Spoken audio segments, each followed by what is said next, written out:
ಪಕ್ಷಿಗಳು ಎಲ್ಲಿ ಬೇಕಾದ್ರೂ ಸೇರ್ಕೋಬಹುದು. ಮಹೇಂದ್ರ ಅವರೇ, ಸಮಸ್ಯೆ ಆಗಿರೋದು ಮಹೇಂದ್ರ ಅವರೇ, ಈಗ ಒಂದು ಪಕ್ಷಿ ಬಂದು ಒಂದು ಟೊಂಗೆ ಮೇಲೆ ಕೂತ್ಕೊಂಡಾಗ ಟೊಂಗೆ ಭಾವಿಸ್ತಾ ಇತ್ತಂತೆ ನನ್ನ ಮೇಲೆ ಎಷ್ಟು ಪ್ರೀತಿಯಿಂದ ಬಂದು ಇಲ್ಲೇ ಬಂದಿದ್ದು ಕೂತ್ಕೊಂಡಿದೆ ಅಂತ ಹೇಳಿ. ಟೊಂಗೆ ಆಸರೆ ಅಷ್ಟೇ ಅಲ್ವಾ ಅಂತ ಅದು ಅರ್ಥ ಆಗಬೇಕು ಅಂತ. ಟೊಂಗೆ ಅನ್ನೋದು ಆಸರೆ ಅಷ್ಟೇ, ಪ್ರೀತಿ ಅಲ್ಲ ಪಕ್ಷಿಗದು. ಅಪಾರವಾದ ಪ್ರೀತಿ ಮೇಲೆ ಟೊಂಗೆ ಮೇಲೆ ಬಂದು ಕೂತ್ಕೊಂಡ್ಬಿಡ್ತು ಅಂತಲ್ಲ. ಸೊ ಇಂಥ ವಿಚಾರಗಳಲ್ಲಿ ಬಂದಾಗ ಸಿದ್ದರಾಮಯ್ಯನವರು ಹೈಕಮಾಂಡ್ ಬುಲಾವ್ ಕೊಟ್ಟರು, ಇಷ್ಟೇ ಕಂಫರ್ಟಬಲ್ ಓಡಾಡ್ಕೊಂಡಿರ್ತಾರೆ. ಬೇರೆ ಬೇರೆ ಕಾರ್ಯಕ್ರಮಗಳು, ಓಡಾಟ, ಅವ್ರದ್ದು ಯಾವ ದಿನಚರಿಯೂ ಏನೋ ಬದಲಾಗ್ಬಿಟ್ಟಿದೆ ಅಂತ ಅನಿಸ್ತಿಲ್ಲ ನನಗೆ. ಇದೇನೋ ಮತ್ಸ್ಯ ಕೇಂದ್ರದಲ್ಲಿ ಏನೋ ಉತ್ಸವನೋ ಏನೋ ಒಂದು ಫಂಕ್ಷನ್ ಏನೋ ಮಾಡಿದರು ಮಹೇಂದ್ರ ಅವರೇ. ಸೊ ಅಲ್ಲಿ ಡಿ ಕೆ ಶಿವಕುಮಾರ್ ಅವರು ಒಂದು ಮಾತು ಹೇಳ್ತಾರೆ, ನನಗೆ ಗಾಳ ಹಾಕಿ ಮೀನು ಹಿಡಿಯುವ ತಾಳ್ಮೆ ಇದೆ, ಮೀನು ಹೆಂಗೆ ಹಿಡಿಬೇಕು ಗೊತ್ತು ಅಂತ ಹೇಳಿ. ಸೊ ಗಾಳ ಹಾಕಿ ಈಗ ಗಾಳ ಹಾಕಿದ್ರೆ ಇನ್ನು 1 ವರ್ಷಕ್ಕೋ 1.5 ವರ್ಷಕ್ಕೋ ಮೀನು ಸಿಗುತ್ತೆ ಅಂತಾನ ಡಿ ಕೆ ಶಿವಕುಮಾರ್ ಅವ್ರ ಅರ್ಥ? ಆಮೇಲೆ ಬೇಕಾದ್ರೆ ನೋಡೋಣ ಅಂತಾನ? ಇವತ್ತು ನನಗೆ ಏನೂ ಇಲ್ಲಪ್ಪ, I wish him all the best ಅಂತ ಹೇಳಬೇಕಂದ್ರೆ ಅದು ಶರಣಾಗತಿ ಸಂಕೇತ ಆಗಿತ್ತಾ ಡಿ ಕೆ ಶಿವಕುಮಾರ್ ಅವ್ರದ್ದು ಅಂತ? ಅಲ್ಲ, ಆವತ್ತು ಅದು ಮತ್ಸ್ಯ ಕೇಂದ್ರದಲ್ಲಿ ಮಾತಾಡುವಾಗ ಆಲ್ ದ ಬೆಸ್ಟ್ ಹೇಳ್ತೀನಿ ಅಂದರು. ಆಮೇಲೆ ಯಾವಾಗ ಸಿದ್ದರಾಮಯ್ಯನವರ ಧ್ವನಿ ಬದಲಾಯ್ತಲ್ಲ, ಹೈಕಮಾಂಡ್ ಹೇಳಿದ್ದೆ ಅಂತಿಮ ಅಂದಾಗ ಆಗ ಅವ್ರು ಬೇರೆ ಮಾತು ಹೇಳಿದ್ರು. ನಾನು ಸಿದ್ದರಾಮಯ್ಯನವರು ಹೇಳಿದ್ಮೇಲೆ ಅದು ವೇದವಾಕ್ಯ ಅಂತ ಮಾತು ಹೇಳಿದ್ರು. ಅದನ್ನು ಗಮನಿಸ್ಕೋಬೇಕು ನಾವು. ಯಾವಾಗ ಅವ್ರ ಮಾತಿನ ವರ್ಷಗಳು ಬದಲಾಗಿದೆ 2 ಸಾರಿ ಇನ್ನೊಮ್ಮೆ ಅಂತ ಹೇಳಿ. ಈಗ ಏನು ಪರಮೇಶ್ವರ್ ಅವ್ರ ಬಗ್ಗೆ ತಾವು ಮತ್ತೆ ನಮ್ಮ ಇವ್ರು ನಮ್ಮ ಸ್ನೇಹಿತರುಗಳು ಮಾತಾಡ್ತಿದ್ರಲ್ಲ, ಈಗ ಸಿದ್ದರಾಮಯ್ಯ ಡಿ ಕೆ ಶಿವಕುಮಾರ್ ಅವರು ಈಗ ರಾಜಕೀಯ ನಡೆ ಈಗೇನಿದೆಯಲ್ಲ ಆ ನಡೆನ ಮಾಡ್ದೇನೆ ಸುಮ್ಮನಾಗ್ಬಿಟ್ರೆ ನಾಳೆ ಇನ್ನೊಬ್ಬ ಪರಮೇಶ್ವರ್ ಆಗ್ಬಿಡ್ತಾರೆ ಇವರು ಡಿ ಕೆ ಶಿವಕುಮಾರ್. ಆ ಎಚ್ಚರಿಕೆ ಡಿ ಕೆ ಶಿವಕುಮಾರ್ ಅವ್ರಿಗೆ ಇದೆ. ಕ್ಲೇಮ್ ಕಡೆಗೆ ಏನಾಗುತ್ತೋ, ಹೈಕಮಾಂಡ್ ಏನ್ ತೀರ್ಮಾನ ಮಾಡುತ್ತೋ, ಇಲ್ಲ ಸಿದ್ದರಾಮಯ್ಯನವರ ನಾಯಕತ್ವಕ್ಕೆ ಜೈ ಅನ್ನುತ್ತೋ, ಇಲ್ಲ ಇವರ ಪರಿಶ್ರಮಕ್ಕೆ ಜೈ ಅನ್ನುತ್ತೋ, ಅದು ಬೇರೆ ವಿಷಯ. ಅದು ಅಥವಾ ಸಿದ್ದರಾಮಯ್ಯನವರು ಹೈಕಮಾಂಡ್ ಮಾತು ಕೇಳ್ತಾರ ಅಥವಾ ಅದನ್ನ ಬಿಟ್ಟು ಜಾರಕಿಹೊಳಿ ಅವ್ರನ್ನೇ ಹೊರಗಡೆ ತರ್ತಾರ, ಅದು ಬೇಕಾದಷ್ಟು ಇಕ್ವೇಶನ್ಸ್ ಇದೆ.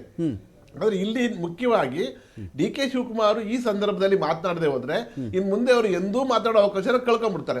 ಅವರನ್ನ ಪಕ್ಷ ಒಳ್ಳೆ ಮನುಷ್ಯ ಇವರು ಅಂತ ಕಾಯನ್ ಮಾಡಿ ಮೂಲೆ ಕೂರಿಸ್ತಾರೆ ಅನ್ನೋದು ಗ್ಯಾರಂಟಿ. ಅಂದ್ರೆ ಇನ್ನೊಂದು ಮಹೇಂದ್ರ, ಇನ್ನೊಂದು ಕ್ವಶನ್ ಇದೆ ನಂದು. ಈಗ ಒಂಥರ ಮ್ಯಾರಥಾನ್ ತರ ಇದು 42 ಕಿಲೋಮೀಟರ್. ಈ ಮ್ಯಾರಥಾನಲ್ಲಿ ಸಿದ್ದರಾಮಯ್ಯನವರು ಮುಂದೆ ಓಡ್ತಾ ಇದ್ರು, ಅವ್ರ ಹಿಂದೆನೇ 5 ಹೆಜ್ಜೆ ಹಿಂದೆ ಇದ್ದಾರೋ 10 ಹೆಜ್ಜೆ ಹಿಂದೆ ಇದ್ದಾರೋ. ಡಿ ಕೆ ಶಿವಕುಮಾರ್ ಅಂತೂ ಓಡ್ತಾ ಇದ್ದಾರೆ. ಇನ್ನು ಕೆಲವರು ಅವ್ರಿಗೆ ಮ್ಯಾರಥಾನ್ ನೋಡೋಕೆ ಶಕ್ತಿ ಇದ್ದಿದೆ 10 ಕಿಲೋಮೀಟ್ರು, ಇನ್ನು ಕೆಲವ್ರಿಗೆ ಬರೀ 5 ಕಿಲೋಮೀಟ್ರು 5K ರನ್ ಅಷ್ಟೇ ಅವ್ರ ಕೆಪಾಸಿಟಿ ಇದ್ದದ್ದು. ಡಿ ಕೆ ಶಿವರು ಏನು ಮಾಡ್ತಾ ಇದ್ದಾರೆ, ಅದೇನಾದರೂ ಆಗ್ಬಿಡ್ಲಪ್ಪ, ನಾನು ಮ್ಯಾರಥಾನ್ ಓಡೋದಂತ ನಿಲ್ಲಿಸಲ್ಲ. ಪ್ರೈಸು ಫಸ್ಟ್ ಆದರೂ ಬರಬಹುದು, ಸೆಕೆಂಡ್ ಆದರೂ ಬರಬಹುದು, ಸಿದ್ದರಾಮಯ್ಯವ್ರಿಗೆ ಸುಸ್ತಾದರೂ ಆಗಬಹುದು, ನಾನೇ ಆವಾಗ ಇಮ್ಮಿಡಿಯೇಟ್ ನೆಕ್ಸ್ಟ್ ಕಂಟೆಂಡರ್ ನಾನೇ ಇರ್ತೀನಿ. ಆ ಒಂದು ಕನಸಿಟ್ಕೊಂಡು ಓಡ್ತಾ ಇರೋದ ಡಿ ಕೆ ಶಿವಕುಮಾರ್ ಅಂತ? ಹೌದು, ಕಾಂಗ್ರೆಸ್ ಪಕ್ಷದ ಅಥವಾ ಹೈಕಮಾಂಡ್, ಇವತ್ತು ಹೈಕಮಾಂಡ್ಗೆ ಆ ಮಟ್ಟದ ಹಿಂದಿನ ದೊಡ್ಡ ಶಕ್ತಿ ಇಲ್ಲದೆ ಇರ್ಬೋದು. ಆದ್ರೆ ಈ ಹಿಂದೆ ಗಮನಿಸ್ತಿದ್ದ ನೋಡಿದ್ರೆ ನೀವು, ಹೈಕಮಾಂಡ್ ಏನ್ ತೀರ್ಮಾನ ತಗೊಳುತ್ತೆ, ಇಡೀ ಪಕ್ಷ ಇವತ್ತು ಪಕ್ಷ ನಿಷ್ಠರು, ಅದು ನಾಯಕತ್ವದ ನಿಷ್ಠರಾಗಿ ಉಳಿದವರು, ಅರಸು ಕಾಲದ ಆಗಿರ್ಬೋದು ಅಥವಾ ಯಾವ್ದೇ ಇವರು ನಮ್ಮ ಪಾಟೀಲ್ರು ಆ ಟೈಮಲ್ಲಿ ಆಗಿರ್ಬೋದು, ಎಲ್ಲರೂ ಅವರ ವ್ಯಕ್ತಿ ನಿಷ್ಠೆನ ಗುರುತಿಸ್ತಾ ಇದ್ದವ್ರೆ. ನಾಯಕತ್ವ ಬದಲಾವಣೆಯಾದ ಮರುಕ್ಷಣವೇ ಯಾರು ಮುಖ್ಯಮಂತ್ರಿ ಆಯ್ತಾರೆ ಅವ್ರ ಜೊತೆ ಬಂದು ಮಂತ್ರಿಗಿರಿಗಾಗಿ ಅಥವಾ ಯಾವ್ದಾದ್ರು ಸೀಟುಗಳಿಗಾಗಿ ಓಡಾಡ್ತಿರೋದನ್ನ ನಾವು ಗಮನಿಸಬಹುದು. ಕಾಂಗ್ರೆಸ್ ಪಕ್ಷದಲ್ಲಿ ಪ್ರಮುಖವಾಗಿ JDS ಇಂದ ಬಂದಿರೋರಾಗಿರ್ಬೋದು, ಈಗ ಹೊಸದಾಗಿ ಗೆದ್ದಿರೋರಾಗಿರ್ಬೋದು ಅಥವಾ ಹಳೆಯ ಕಾಂಗ್ರೆಸ್ಸಿಗರಾಗಿರ್ಬೋದು, ಯಾರೇ ಆದ್ರೂ ಅಧಿಕಾರ ಯಾರ ಹತ್ರ ಇದೆ ಅವ್ರ ಕಡೆ ಒಲ್ದಿರೋದು ಉದಾಹರಣೆಗಳು ಹಿಂದಿನಿಂದ ನಡ್ಕೊಂಡು ಬಂದಿದೆ. ಇವತ್ತು ಸಿದ್ದರಾಮಯ್ಯನವ್ರದ್ದು ಇದು ಡಿ ಕೆ ಶಿವಕುಮಾರ್ ಅವರ ಶ್ರಮ ಎಷ್ಟಿದೆ, ಇವರ ನಾಯಕತ್ವನೂ ಅಷ್ಟೇ ಇದೆ.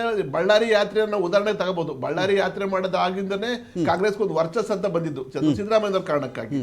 ಆಮೇಲೆ ಡಿ ಕೆ ಶಿವಕುಮಾರ್ ಅವರು ಪಕ್ಷಕ್ಕೋಸ್ಕರ ರಾಜ್ಯದಲ್ಲಿ ಅಲ್ಲದೆ ಇಡೀ ದೇಶದಲ್ಲಿ ಅವ್ರ ಕರೆದ ಕಡೆ ಎಲ್ಲ ಹೋಗಿ ಅವರು ಶ್ರಮ ಪಟ್ಟಿದ್ದಾರೆ. ಹೌದು, ಈಗ ಅಧಿಕಾರ ಹಂಚಿಕೆಗೆ MLAಗಳು ಬರ್ತಾರ ಬರಲ್ವಾ ಅನ್ನೋದು ಈಗ ಅಪ್ರಸ್ತುತ. ಆದ್ರೆ ಹೈಕಮಾಂಡ್ ನಾಳೆ ಕೂತ್ಕೊಂಡು ಡಿ ಕೆ ಶಿವಕುಮಾರ್ CM ಆಗ್ಲಿ ಅಂದ್ರೆ ಬದಲಾವಣೆ ಎಲ್ಲಾ MLAಗಳು ಈ ಕಡೆ ಬರೋದ್ರಲ್ಲಿ ಅನುಮಾನ ಇಲ್ಲ. ಆದರೆ ಡಿ ಕೆ ಶಿವಕುಮಾರ್ ಅವರು ಸಿದ್ದರಾಮಯ್ಯನಂತಹ ದೈತ್ಯ ನಾಯಕರನ್ನ ಎದುರುಗಡೆ ಇಟ್ಕೊಂಡು ಎಷ್ಟು ದಿವಸ ರಾಜಕಾರಣ ಮಾಡಕ, ಎಷ್ಟು ದಿವಸ ಮುಖ್ಯಮಂತ್ರಿ ಗಿರಿನ ನಿಭಾಯಿಸಕ್ಕಾಗುತ್ತೆ ಅನ್ನೋದನ್ನ ಈಗಲೇ ಅಳತೆ ಮಾಡ್ಕೋಬೇಕು ಅವರು. ಆಗತ್ತಾ? ಈ ಹಿಂದೆ ಕುಮಾರಸ್ವಾಮಿ ಅವ್ರಿಗೆ ಆಯ್ತಾ ಮಾಡಕ್ಕಾಯ್ತಾ? ಅದನ್ನು ಕೂಡ ನಾವು ಲೆಕ್ಕ ಹಾಕೋಬೇಕು ಈಗ.